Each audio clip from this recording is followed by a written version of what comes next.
You don't end up in the same painful relationship over and over by accident. It feels like different faces, different promises, different beginnings, but somehow the ending is always the same. The same confusion, the same betrayal, the same emotional wreckage, the same feeling that you gave your best to someone who slowly became the source of your deepest disappointment. And after enough of these experiences, a dangerous question begins to haunt you. Why does this keep happening to me? Most men answer that question the wrong way. They blame bad luck. They blame modern dating. They blame women. But the truth is far more unsettling and far more important to understand. The relationships that repeatedly break you are rarely random. They are often the direct result of an internal pattern that has been operating quietly in the background of your life for years. What feels like love at first sight is sometimes familiarity in disguise. What feels like chemistry is often emotional recognition. What feels like destiny may simply be your subconscious steering you toward what it already knows, even when what it knows is unstable, draining, and destructive. This is why some men can meet a woman who brings chaos, inconsistency, emotional volatility, and constant uncertainty. And instead of seeing danger, they feel magnetically drawn to her. Not because she is right for them, but because she feels psychologically familiar. Her unpredictability feels exciting. Her distance feels challenging. Her instability feels like something they are compelled to solve. And the more peaceful, emotionally healthy, and stable a woman is, the more foreign she may seem. Peace feels boring when your nervous system has been trained to mistake tension for passion. Calm feels suspicious when your mind has learned to associate love with struggle. You think you are choosing a partner, but often you are reenacting a pattern. You believe you are falling in love, but in many cases you are recognizing emotional dynamics that your subconscious has already normalized.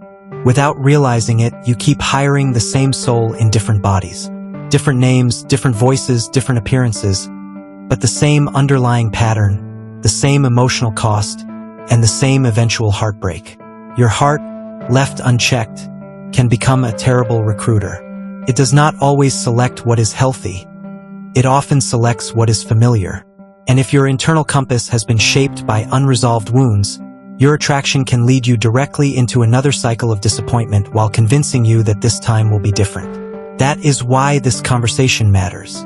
Today, we are going to perform a deep psychological audit of your relationship choices and uncover why you keep investing your time, energy, loyalty, and future into people who slowly turn into liabilities disguised as soulmates.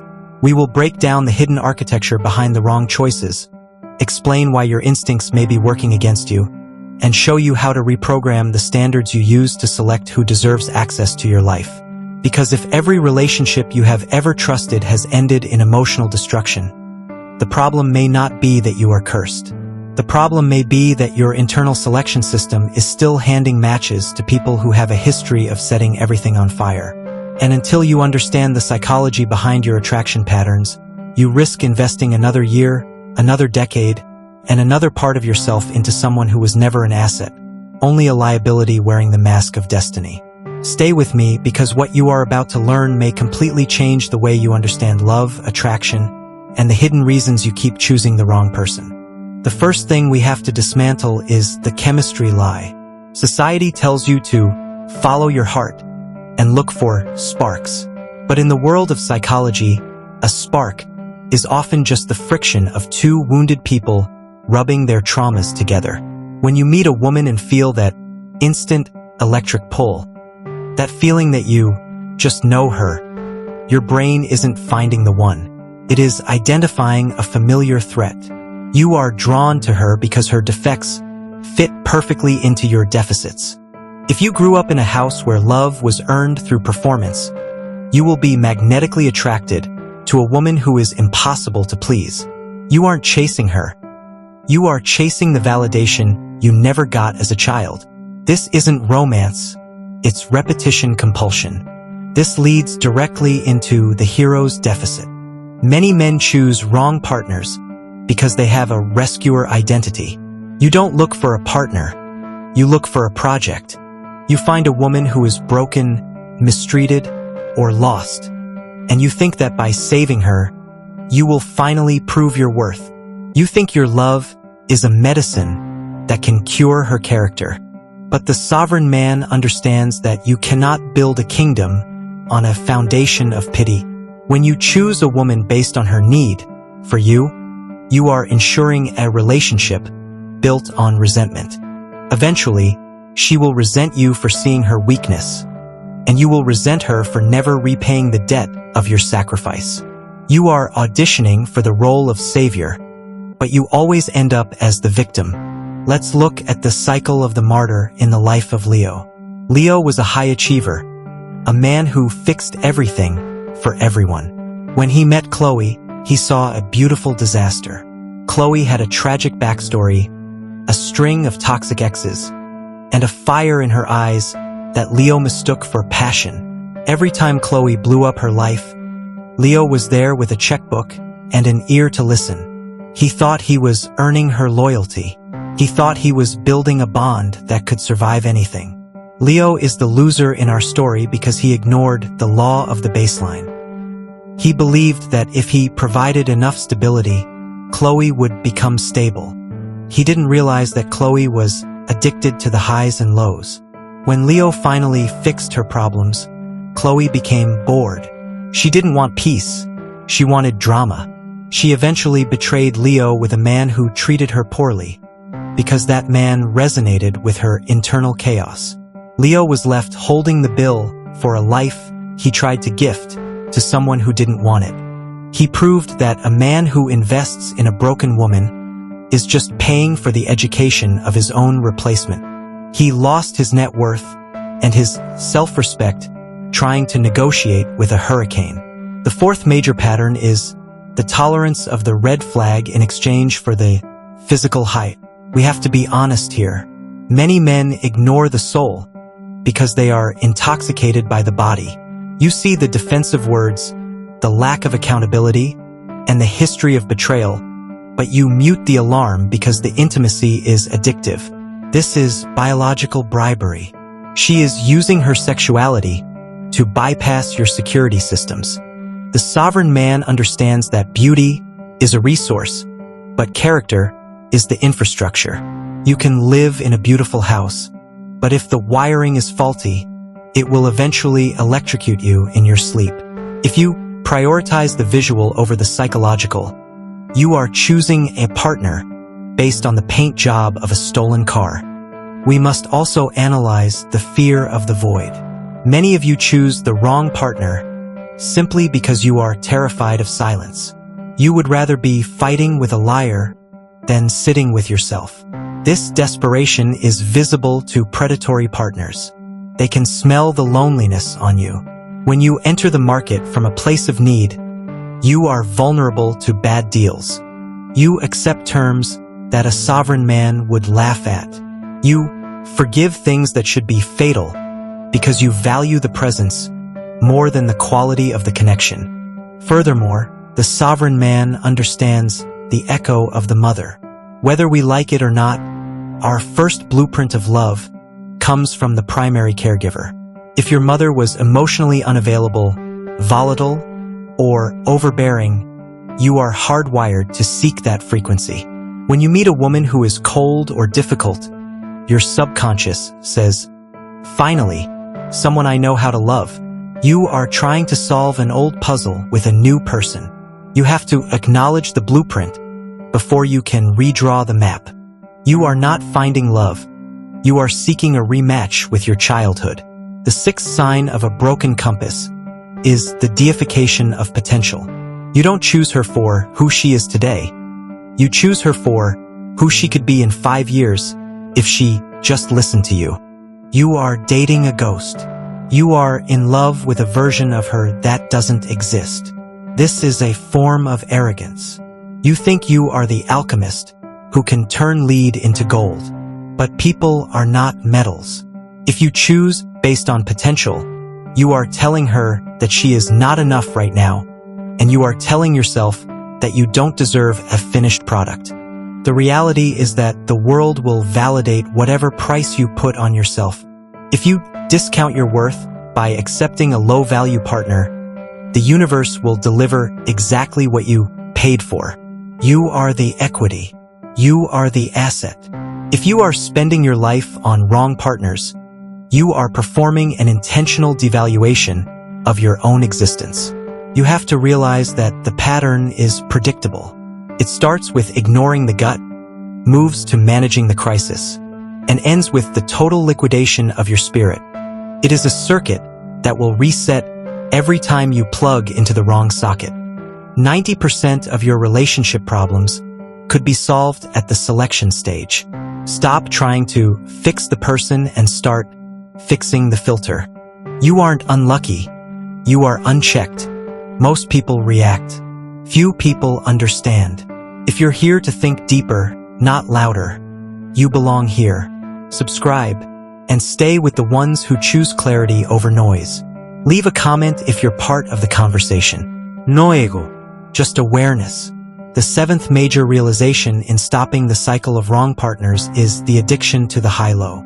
If you grew up in an environment where love was inconsistent, your brain began to associate anxiety with affection. When a woman is hot and cold, your nervous system lights up because it feels like the chase. You mistake the pit in your stomach for butterfly wings. But that isn't love. It's a cortisol spike. The sovereign man learns to audit his own adrenaline. He realizes that if a woman makes him feel unsafe, uncertain, or small, that isn't chemistry, it's a warning. He learns to crave the calm, and he understands that if it's not peaceful, it's not productive. This leads into the audit of the inner circle. You cannot choose the right partner if you are surrounded by wrong examples. If your friends are settling for less, chasing chaos, or accepting betrayal, their frequency will bleed into your selection process. You will begin to think that high-conflict relationships are normal. You must sanitize your environment. You have to raise the standard for the men in your life before you can raise the standard for the woman in your bed. Sovereignty is contagious, but so is dysfunction. Let's look at the sovereign shift in the life of Darius. Darius spent his 20s dating firecrackers, women who were spectacularly beautiful, but psychologically explosive.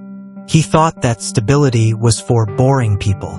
After his third total emotional meltdown, with a partner who used his secrets as weapons, Darius did something radical. He deleted the apps, ceased all dating, and went into a year of absolute solitude. Darius is the winner in our story because he practiced the law of the calibrated compass. He spent that year deprogramming his attraction to chaos. He worked on his physicality, his portfolio, and his mental fortitude. When he finally entered the market again, he met Sarah. Sarah was consistent. She was clear. She didn't play games with his attention. At first, Darius's old brain told him she was boring. It missed the arguments and the makeup sex. But Darius won because he stayed the course. He realized that the boredom he felt was actually just the absence of trauma. He leaned into the peace. He discovered that with a stable partner, his productivity exploded. His health improved. His empire grew because he wasn't spending all his energy trying to manage a crisis at home. He proved that a man's greatest catalyst is a woman who is a wind at his back, not a storm in his face. He didn't find the right woman, he became the man that a right woman would recognize. The ninth major realization is the power of the no-fly zone. You must create a list of non-negotiable defaults. If she lies about small things, if she disrespects her father, if she stays in contact with her ex, the evaluation is over. You don't talk about it. You don't try to understand it. You apply the filter and move on. The wrong partners stay in your life because you negotiate where you should terminate. A sovereign man doesn't argue with red flags. He salutes them and walks the other way. We must also address the resource allocation. Every month you spend with a wrong partner is a month you are unavailable for the right one. You are squatting on your own future. You are cluttering your soul with trash, leaving no room for gold. Sovereignty means protecting the space. It is better to have an empty throne than to have it occupied by a pretender. Furthermore, behavioral observations suggest that the way a woman enters your life is the way she will exit it. If she left someone else for you, she will leave you for someone else. If she was defensive on the first date, she will be hostile in the first year. Stop believing that you are the exception to her pattern. You are just the next chapter in a book that has a bad ending. Believe the data, not the dopamine. The final psychological shift is moving from searching for a partner to embodying the prize. When you are relentlessly focused on your mission, your growth, and your sovereignty, you project a frequency that repels the parasitic and attracts the purposeful. You stop choosing from a menu and start existing as the standard. The reality is that you don't get what you want. You get what you tolerate. If your life is full of wrong partners, it's because your tolerance for dysfunction is too high. Lower the tolerance, raise the life. I have a smart, reflective question for the men who are tired of the crash and ready for the flight. If you were entrusted with the life and future of your future son, and you had to choose his mother based only on her character and consistency, and not her looks or how she makes him feel in the moment, would you still choose the woman you are dating right now, or would you admit that you are risking his inheritance for a temporary high? Drop a comment below and share your sovereign insight. What was the one lie you used to tell yourself to justify staying with a wrong partner? How did your standards change once you realized that peace is sexier than drama? Let the brotherhood know how you fixed the compass and found the north. Your truth is the map for the man currently lost at sea. Let's build the Council of Sovereign Men together. If you're still here, you weren't just watching. You were paying attention. That means you're done with noise and ready for clarity. If that's you, subscribe and stay connected to this space. Drop a comment with what stood out. I read them. Stay grounded. Stay aware. I'll see you in the next one.